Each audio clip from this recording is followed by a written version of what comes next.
Hello, আসসালামু আলাইকুম। Hello doctor CTG, এই আজকের এই অনুষ্ঠানে সকলকে স্বাগতম জানাচ্ছি। আমি doctor Abdullah Al Morshed, consultant rheumatologist, medicine, Baat ব্যথা ও আর্থ্রাইটিস বিশেষজ্ঞ হিসেবে কাজ করছি চট্টগ্রাম মেডিকেল কলেজ এবং পপুলার ডায়াগনস্টিক সেন্টার চট্টগ্রামে।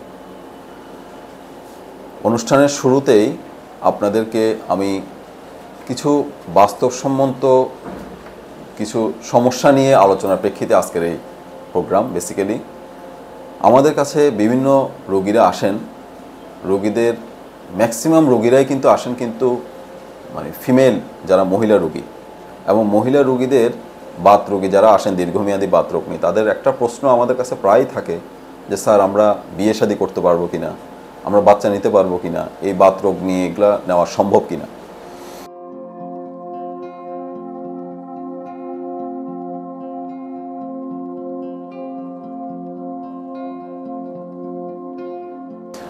তা আমি ওনাদেরকে খুব সুন্দরভাবে আশ্বস্ত করার চেষ্টা করি যে আল্লাহ পৃথিবীতে যে ধরনের রোগ দিয়েছেন সেই রোগগুলার কোনো না কোনো একটা সুরাহা বা কোনো না কোনো একটা সমাধান করেই কিন্তু আল্লাহ দুনিয়াতে রোগ দিয়েছেন।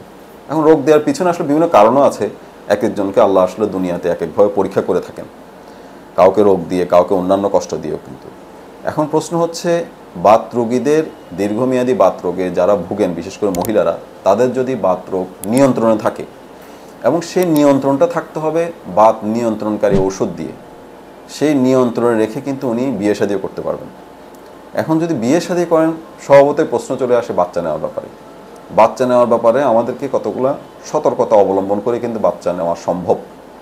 সেই সতর্কতার ভিতরে আমরা বলি যে আপনার বাত রোগটা, প্রথম কথা হচ্ছে বাত নিয়ন্ত্রণকারী ওষুধ দিয়ে নিয়ন্ত্রণ থাকতে হবে, এটা হচ্ছে প্রথম কথা।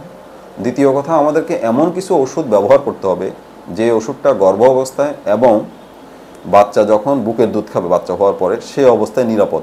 এই ধরনের ওষুধ আমাদেরকে সিলেক্ট করতে হবে ওই মহিলা রোগীর জন্য যিনি বাচ্চা নিতে চাচ্ছেন, এবং সেই ধরনের বাত নিয়ন্ত্রণকারী ওষুধ আমরা যদি ব্যবহার করে ওনার রোগটাকে নিয়ন্ত্রণ রাখতে পারি, সেই অবস্থায় কিন্তু উনি চাইলে বাচ্চা নিতে পারবেন। তবে এই ক্ষেত্রে একটা জিনিস খুব গুরুত্বপূর্ণ, সেটা হলো মহিলা গর্ভধারণ করার পরে ওনাকে কিন্তু বিশেষজ্ঞ রিউমাটোলজিস্টের তত্ত্বাবধানে থেকে পরামর্শ মোতাবেক চলতে হবে, এবং নির্দিষ্ট সময় পর পর কিছু পরীক্ষা নিরীক্ষা করতে হবে এবং ফলো আপে আসতে হবে।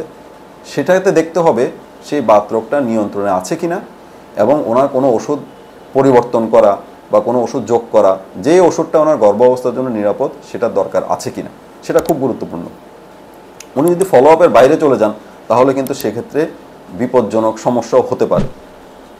কারণ কিছু কিছু বাত রোগ আছে, দেখা যাচ্ছে শুরুর দিকে হয়তো কন্ট্রোলে আছে উনি যখন গর্ভধারণ করছেন, কিন্তু গর্ভধারণ করার পরে দেখা যাচ্ছে বাত রোগটা বেড়ে যাচ্ছে, আবার কখনো কখনো উল্টাও হতে পারে, কমেও যেতে পারে।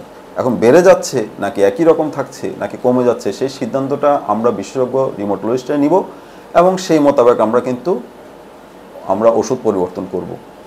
তাহলে মোদ্দা কথা বা সহজ কথা যদি আমরা আসি, অবশ্যই দীর্ঘমেয়াদী বাত রোগে যারা ভুগছেন মহিলা রোগীরা, তারা বিয়ে শাদী করা, বাচ্চা নেওয়া সবই করতে পারবেন, কিন্তু আমাদের পরামর্শ মতো চলে সেটাকে ফলপ্রসূ করতে হবে।